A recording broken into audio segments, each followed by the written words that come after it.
ನಮಸ್ಕಾರ ರೀ ಎಲ್ಲ ದೊಡ್ಡ ಮಂದಿಗೆ ಯಾರ್ಯಾರು ಈ ವಿಡಿಯೋ ನೋಡ್ತಾ ಇದ್ದೀರಾ ಎಲ್ಲರಿಗೂ ಬೆಳಗಿನ ಶುಭೋದಯಗಳು ಅಂತ ಹೇಳ್ತಾ ಗೈಸ್ ಇವತ್ತು ನಡೀತಾ ಇದೆ ನಮ್ಮ RCB ವರ್ಸಸ್ SRH ಟೀಮ್ಗಳು. ಎರಡು ಟೀಮ್ಗಳು ಹೆವಿ ಸ್ಟ್ರಾಂಗ್ ಆಗಿರೋದ್ರಿಂದ ಆಲ್ರೆಡಿ ಕ್ವಾಲಿಫೈ ಆಗೋಗಿದ್ದಾರೆ ಪ್ಲೇ ಆಫ್ಗೆ ಅಂತಲೇ ಹೇಳ್ಬೋದು. ಇನ್ನೇನು ನೋಡ್ತಾ ಬಿಡಪ್ಪ ಇವತ್ತಿನ ಮ್ಯಾಚ್ ಅನ್ನೋದಾದರೆ ಅಸಲಿ ಮ್ಯಾಚ್ ಇರೋದೇ ಇವತ್ತು ಗುರು. ಯಾಕೆ ಅಂತಂದರೆ ಎರಡು ಟೀಮ್ಗಳು ಸಿಕ್ಕಾಪಟ್ಟೆ ಒಂಥರ ಆನೆಗಳು ಮದಗಳ ಗಜಗಳ ಕಾಳಗ ಇರುತ್ತಲ್ಲ ಆ ಥರ ಗುದ್ದಾಟ ನಡೆಯುತ್ತೆ. ಯಾಕೆಂದ್ರೆ ಎರಡು ಟೀಮ್ಗಳು ಸಿಕ್ಕಾಪಟ್ಟೆ ಸ್ಟ್ರಾಂಗ್ ಇದ್ದಾವೆ. ಇವ್ರಿಗೆ ಹೇಳ್ತಾರ ಅವ್ರಿಗೆ ಹೇಳ್ತಾರ ಅವ್ರಿಗೆ ಹೇಳ್ತಾರ ಇವ್ರಿಗೆ ಹೇಳ್ತಾರ ಅನ್ನೋ ಒಂದು ಏನಪ್ಪ ಅದು ಏನು ಹೇಳ್ತಾರೆ ಅದಕ್ಕೆ ಕ್ಯೂರಿಯಾಸಿಟಿ ಇರ್ತಲ್ಲ ಗೈಸ್. ಇವತ್ತಿನ ಮ್ಯಾಚಲ್ಲಿ ಆ ಕ್ಯೂರಿಯಾಸಿಟಿ ಕಾಣ್ಬೋದು ಅಂತಾನೆ ಹೇಳ್ಬೋದು. ನಿಜ ಗೈಸ್, ಇವತ್ತಿನ ಮ್ಯಾಚು ನಮ್ಮ RCBನೇ ಗೆಲ್ಲಬೇಕು, RCBನೇ ಗೆಲ್ಲುತ್ತೆ.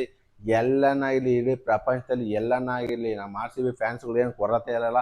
ಯಾಕೆ ಅಂತಂದರೆ ಇವತ್ತು ನಡೀತಿರೋ ಮ್ಯಾಚ್ ಬಂದು ಹೈದರಾಬಾದಲ್ಲಿ ಹೈದರಾಬಾದ್ ಫ್ಯಾನ್ಸ್ಗಳೇ ತುಂಬಿರ್ತಾರೆ, ಹೈದರಾಬಾದ್ ಟೀಮ್ಗೆ ಸಪೋರ್ಟ್ ಮಾಡ್ತಾರೆ ಅಂತ ಹೇಳೋದಾದರೆ ಚಾನ್ಸೇ ಇಲ್ಲ ಗುರು. RCB ಟೀಮ್ ಇಡೀ ಯೂನಿವರ್ಸಲ್ಲಿ ಎಲ್ಲಿ ಹುಡುಕಿದ್ರು ಫ್ಯಾನ್ಸ್ಗಳು ಇದ್ದೇ ಇರ್ತಾರೆ ಅಂತಲೇ ಹೇಳ್ಬೋದು. ಓಕೆ ಗೈಸ್, ಇವತ್ತು ನಮ್ಮ ಪ್ಲೇಯಿಂಗ್ ಇಲೆವನಲ್ಲಿ ಅಂದರೆ ನಮ್ಮ RCB ಪ್ಲೇಯಿಂಗ್ ಇಲೆವನಲ್ಲಿ ಬದಲಾವಣೆ ಕಾಣುತ್ತಾ ಇಲ್ವಾ ಅಂತ ಹೇಳೋದಾದರೆ 100% ಬದಲಾವಣೆ ಇದ್ದೇ ಇರುತ್ತೆ ಇವತ್ತಿನ ಮ್ಯಾಚಲ್ಲಿ. ಯಾರ್ಯಾರಪ್ಪ ಬದಲಾವಣೆ ಆದರೆ ನಮ್ಮ RCB ಕ್ಯಾಪ್ಟನು ರಜತ್ ಪಟ್ಟಿದಾರ್ ಬರ್ತಾರಾ ಇಲ್ವಾ, ಮತ್ತು ಓಪನಿಂಗ್ ಸ್ಲಾಟಲ್ಲಿ ಖಾಲಿ ಹೊಡಿತಾ ಇದೆ, ಆ ಸ್ಥಾನನ ತುಂಬಕ್ಕೆ ಯಾವನ ಕೈಯಿಂದನೂ ಸಾಧ್ಯ ಇಲ್ಲ, ಆಗೋದು ಇಲ್ಲ. ಅದಕ್ಕೆ ಫಿಲ್ ಸಾಲ್ಟೇ ಬರಬೇಕು, ಬಂದೇ ಬರ್ತಾರೆ, ಆಡ್ತಾರೆ ಅಂತ ನನಗನ್ಸುತ್ತೆ. ಒಂಥರ ಸ್ಟ್ರಾಂಗ್ ಫೀಲಿಂಗು ಇವತ್ತು ಇವರಿಬ್ಬರು ಪ್ಲೇಯರ್ಸು ಬಂದೇ ಬರ್ತಾರೆ. ಯಾಕಂದರೆ ನನಗೆ ಹಂಗೆ ಅನಿಸ್ತಾ ಇದೆ ಸುಮಾರು 2-3 ಮ್ಯಾಚ್ಗಳಿಂದ ಸ್ವಲ್ಪ ಅಂದರೆ ರೆಸ್ಟ್ ಮಾಡೋಕ್ಕೆ ಬಿಟ್ಟಿದ್ದಾರೆ. ಯಾಕಂದರೆ ರಿಸ್ಕ್ ತಗೋಬಾರ್ದಲ್ಲ, ಪ್ಲೇ ಆಫ್ ಬೇರೆ ಹತ್ರ ಬರ್ತಾ ಇದೆ. ಅದರಿಂದ ಪ್ಲೇ ಆಫ್ಗೆ ಸ್ವಲ್ಪ ಎಕ್ಸಸೈಸ್ ಆಗಲಿ ಅಂತ ಹೇಳ್ಬಿಟ್ಟು ಈ ಇಬ್ಬರು ಪ್ಲೇಯರ್ನ ಇವತ್ತಿನ ಮ್ಯಾಚಲ್ಲಿ ಅಂದರೆ ಲೀಗ್ ಕೊನೆ ಸ್ಟೇಜ್ ಆಡ್ತಿದ್ದಾರೆ RCB ಮತ್ತು SRH. ಆಲ್ರೆಡಿ 13 ಮ್ಯಾಚ್ ಆಡಿ ಈ ಒಂದು ಸೀಸನ್ ಯಶಸ್ವಿಯಾಗಿ ಮಾಡಿ ಪ್ಲೇ ಆಫ್ಗೆ ಭರ್ಜರಿಯಾಗಿ ಎರಡು ಟೀಮ್ಗಳು ಎಂಟ್ರಿ ಕೊಟ್ಟಿದ್ದಾರೆ. ಅದರಿಂದ ಇವತ್ತು ಸಿಕ್ಕಾಪಟ್ಟೆ ಮ್ಯಾಚು ತುಂಬ ಕ್ರೇಜಿಯಾಗಿರುತ್ತೆ ಅಂತಲೇ ಹೇಳ್ಬೋದು. ಓಕೆ, ಇನ್ನು ಪಿಚ್ ಬಗ್ಗೆ ಬರೋದಾದರೆ ನಿಜ ಈ ಪಿಚ್ಚು ಸ್ವಲ್ಪ ಫಾಸ್ಟ್ ಬೌಲರ್ಗೆ ಸಹಾಯ ಆಗುತ್ತೆ ಮತ್ತು ಬ್ಯಾಟರ್ಸ್ಗಳು ಹಂಗೆ ಸಹಾಯ ಆಗುತ್ತೆ. ಇವತ್ತಂತೂ ಪಕ್ಕ 100% ಒಂದು 250+ ಎರಡು ಟೀಮಲ್ಲಿ ಯಾರು ಫಸ್ಟ್ ಟೀಮ್ ಬ್ಯಾಟಿಂಗ್ ಆಡ್ತಾರೋ ಅವರಂತೂ ಹೊಡೆಯೋದು ಖಚಿತ ಖಚಿತ ಖಚಿತ ಗಾಯ್ಸ್. ಯಾಕಂದರೆ ಅಷ್ಟು ಸಖತ್ತಾಗಿದೆ ಪಿಚ್ಚು. ನಿಜ ಒಂಥರ ಬೌಲರ್ಸ್ ಬಿಟ್ಬಿಡಿ, ಬ್ಯಾಟರ್ಸ್ ಬಗ್ಗೆ ಮಾತಾಡೋಣ. ಬ್ಯಾಟರ್ಸ್ಗಳಿಗಂತೂ ಒಂಥರ ಯುಗಾದಿ ಹಬ್ಬನೇ ಮಾಡಿಬಿಡ್ತಾರೆ ಇವತ್ತು ಈ ಒಂದು ಸ್ಟೇಡಿಯಮಲ್ಲಿ ಅಂತಲೇ ಹೇಳ್ಬೋದು. ಇನ್ನು ಬೌಲರ್ಸ್ ಬಗ್ಗೆ ಮಾತಾಡೋದಾದರೆ ಗೈಸ್, ನಮ್ಮ ಭುವನೇಶ್ವರ್ ಕುಮಾರು ಮತ್ತು ಹೇಜಲ್ವುಡ್, ರಸಿಕ್ ಸಲಾಮ್ದಾರ್ ಕಳೆದ ಮ್ಯಾಚಲ್ಲಿ ಯಾವ ಥರ ಒಂದು ಫಿನಿಶಿಂಗ್ ಮಾಡಿಕೊಟ್ಟಿದ್ರು ಬೌಲರ್ಸ್ಗಳಂದರೆ ಅಲ್ಟಿ ಅಂತಲೇ ಹೇಳ್ಬೋದು. ನಿಜ ಈ ಒಂದು ಕನ್ಸಿಸ್ಟೆಂಟಿ ಮಾಡ್ತಿರೋಂಥ ಈ ಮೂರು ಬೌಲರು ಅಂದರೆ ವರ್ಲ್ಡ್ ಬೆಸ್ಟ್ ಬೌಲರ್ಸ್ಗಳಂತಲೇ ಒಂದು ಕನ್ಸಿಡರ್ ಮಾಡ್ಬೋದು. ಹೇಜಲ್ವುಡ್ ಆಗಿರಲಿ, ಭುವನೇಶ್ವರ್ ಕುಮಾರ್ ಆಗಿರಲಿ, ಪರ್ಪಲ್ ಕ್ಯಾಪ್ ಹೋಲ್ಡರ್ ಆಗಿರ್ತಾರೆ ನಮ್ಮ ಭುವನೇಶ್ವರ್ ಕುಮಾರು. ಅವರೇ ಈ ಸೀಸನ್ ಪರ್ಪಲ್ ಕ್ಯಾಪ್ ಹೋಲ್ಡರ್ ಅನ್ನೋದ್ರಲ್ಲಿ ಯಾವುದೇ ಒಂದು ಸಂಶಯ ಇಲ್ಲ. ಇನ್ನು ರಸಿಕ್ ಸಲಾಮ್ದಾರ್ ಅವರು ಯಂಗ್ಸ್ಟರ್ ಆಗಿರೋದ್ರಿಂದ ಸಿಕ್ಕಾಪಟ್ಟೆ ಚಾನ್ಸಸ್ಗಳು ಸಿಗ್ತಿದೆ. ಅವರು ಒಳ್ಳೆ ಪರ್ಫಾರ್ಮೆನ್ಸ್ ಕೊಡ್ತಿರೋದ್ರಿಂದನೇ ಆ ಚಾನ್ಸಸ್ ಸಿಗ್ತಿದೆ ಅಂತ ನನಗನ್ಸುತ್ತೆ. ಇನ್ನು ಬ್ಯಾಟಿಂಗ್ ವಿಚಾರ ಬರೋದಾದರೆ ನಮ್ಮ RCB ಬ್ಯಾಟಿಂಗಲ್ಲಿ ಲೈನಪ್ಪು ಯಾವ ಥರ ಇದೆ ಅಂತ ನಿಮಗೂ ಗೊತ್ತು, ನನಗೂ ಗೊತ್ತು. ದೇವದತ್ ಪಡಿಕ್ಕಲ್ ಆಗಿರಲಿ, ವಿರಾಟ್ ಕೊಹ್ಲಿ ಆಗಿರಲಿ, ಮತ್ತು ಅದೇ ಈಗ ಯಾರು ಫಿಲ್ ಸಾಲ್ಟ್ ಬಂದರೆ ಅಂತೂ ಇನ್ನು ನಮ್ಮ RCB ಬ್ಯಾಟಿಂಗ್ನ ಟಚ್ ಮಾಡೋಕ್ಕೆ ಯಾವ ಒಂದು ಟೀಮು ಆಗೋದಿಲ್ಲ.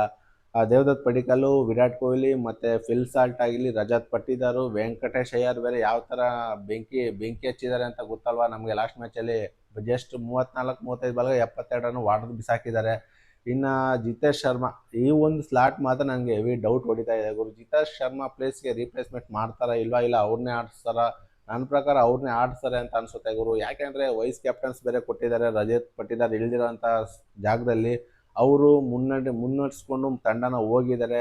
ಇದರಿಂದ ಅವ್ರನ್ನ ಯಾವುದೇ ಒಂದು ಅವ್ರ ಸ್ಲಾಟ್ಗೆ ಕೂತು ಬರೋದಿಲ್ಲ ಅಂತ ನಾನು ಅನ್ಕೊತೀನಿ. ಇನ್ನು ನೆಕ್ಸ್ಟು ಯಾರಪ್ಪ ಫಿನಿಶಿಂಗ್ ಸ್ಲಾಟ್ಗೆ ಹೋದರೆ ಡೇವಿಡ್ ಮತ್ತು ರೊಮಾರಿಯೋ ಶಫರ್ಡ್ ಈ ಸೀಸನ್ ಅಟ್ಟರ್ ಫ್ಲಾಪ್ ಆಗಿ ಹೋಗಿದ್ದಾರೆ. ಇಬ್ಬರಿಂದ ಯಾವುದೇನು ಪರ್ಫಾರ್ಮ್ ಬಂದಿಲ್ಲ. ಟಿಮ್ ಡೇವಿಡ್ ಆದರೆ ಅಲ್ಲಿ ಇಲ್ಲಿ ಒಂದು 2-3 ಮ್ಯಾಚಸ್ ಆಡಿಸಿ ಸ್ವಲ್ಪ ಒಂದು ಹುರುಪ್ ತಂದು ಕೊಟ್ಟಿದ್ದಾರೆ. ಆದರೆ ರೊಮಾರಿಯೋ ಶಫರ್ಡು ಟೆಸ್ಟ್ ಮ್ಯಾಚ್ ಆಡ್ತಾವ್ರೆ, ಟುಕ್ ಅಂದ್ಕೊಂಡು ಟೆಸ್ಟ್ ಮ್ಯಾಚ್ ಆಡ್ಕೊಂಡು ಹೋಗ್ತಾವ್ರೆ. ಈ ಒಂದು ಪ್ಲೇಯರ್ ಜಾಗಕ್ಕೆ ಸ್ವಲ್ಪ ಯಾರನ್ನಾದ್ರು ಬೇರೆಯವ್ರು ತಂದರೆ ಒಂಥರ ನನಗೆ ಸ್ವಲ್ಪ ಬೆಸ್ಟ್ ಅಂತ ಅನಿಸುತ್ತೆ. ಓಕೆ, ಇವತ್ತಿನ ಅಪ್ಡೇಟ್ ಈ ಥರ ಇದೆ. ಇವತ್ತೇನು RCB ಗೆಲ್ಲಬೇಕಾ ಅಥವಾ SRH ಗೆಲ್ಲಬೇಕಾ ಅಂತ ನೀವು ನನಗೆ ಕಮೆಂಟ್ ಮಾಡಿರಿ. ಇನ್ನು SRH ಟೀಮ್ಗೆ ಹೋಗೋದಾದರೆ ಗಾಯ್ಸ್, ಯಾವ ಥರ ಚೆನ್ನೈ ಸೂಪರ್ ಕಿಂಗ್ಸ್ ತಂಡನ ಸೋಲಿಸ್ಬಿಟ್ಟು ಇಶಾನ್ ಕಿಶನ್ ಒಂಥರ ರಂಪ ರಾದ ಅಂತಲೇ ಮಾಡಿದರು. ಚೆನ್ನೈ ಸೂಪರ್ ಕಿಂಗ್ಸ್ ಫ್ಯಾನ್ಸ್ಗಳಿಗೆ ಉಕ್ಕಿ ಒಂಥರ ರೇಗಿಸ್ಬಿಟ್ಟು ವಿಜಲ್ ಪೋಡು ಅದು ಪೋಡು ಇದು ಪೋಡು ಅಂದ್ಕೊಂಡು ಒಂಥರ ಉರ್ಸ್ಬಿಟ್ಟೆ ಬಂದಿದ್ರು. ನಿಜ ನನಗೆ ಸ್ವಲ್ಪ ಬೇಜಾರಾಯಿತು. ಚೆನ್ನೈ ಸೂಪರ್ ಕಿಂಗ್ಸ್ ತಂಡ ಈಗಾಗಲೇ ಎಲಿಮಿನೇಟ್ ಆಗಿದ್ದಾರೆ. ಆ ತಂಡದ ವಿರುದ್ಧನೂ ಮಾತಾಡ್ತೀನಿ, ಸ್ವಲ್ಪ ರೋಸ್ಟ್ ಮಾಡೋಣ. ಚೆನ್ನೈ ಸೂಪರ್ ಕಿಂಗ್ಸ್ ಯಾವಾಗ ಸ್ವಲ್ಪ ಉರ್ಗ್ ಬರುತ್ತೆ ನಮಗೆ. ಓಕೆ, ಇವಾಗ ನನ್ನ ಪ್ರಕಾರ ಇವತ್ತು ಯಾರಪ್ಪ ಗೆಲ್ತಾರೆ ಅಂದರೆ 100% ನನ್ನ ಪ್ರೆಡಿಕ್ಷನ್ ಪ್ರಕಾರ RCB ಇವತ್ತಿನ ಮ್ಯಾಚ್ ಗೆದ್ದೇ ಗೆಲ್ತಾರೆ. ಯಾಕೆ ಅಂತಂದರೆ ಅಪ್ ಆ್ಯಂಡ್ ಡೌನ್ ಆಗಿದೆ ಯಾರಿಗೆ SRHಗೆ, ಆದರೆ RCBಗೆ ಆ ಥರ ಇಲ್ಲ ಗುರು. ಎಲ್ಲ ಒಂದೇ ಥರ ಕನ್ಸಿಸ್ಟೆಂಟಾಗಿ ಮ್ಯಾಚ್ನ ಗೆದ್ಕೊಂಡು ಬರ್ತಿದ್ದಾರೆ. ಯಾಕೆ ಅಂತಂದರೆ SRH ಬೌಲಿಂಗು RCBಗೆ ಹೋಲಿಕೆ ಮಾಡಿದ್ರೆ ಸ್ವಲ್ಪ RCBಯವರು ಸ್ವಲ್ಪ ಒಂದು ಸ್ಟೆಪ್ ಮೇಲೆ ಇದ್ದಾರೆ ಅಂತಲೇ ಅನ್ಕೋತೀನಿ.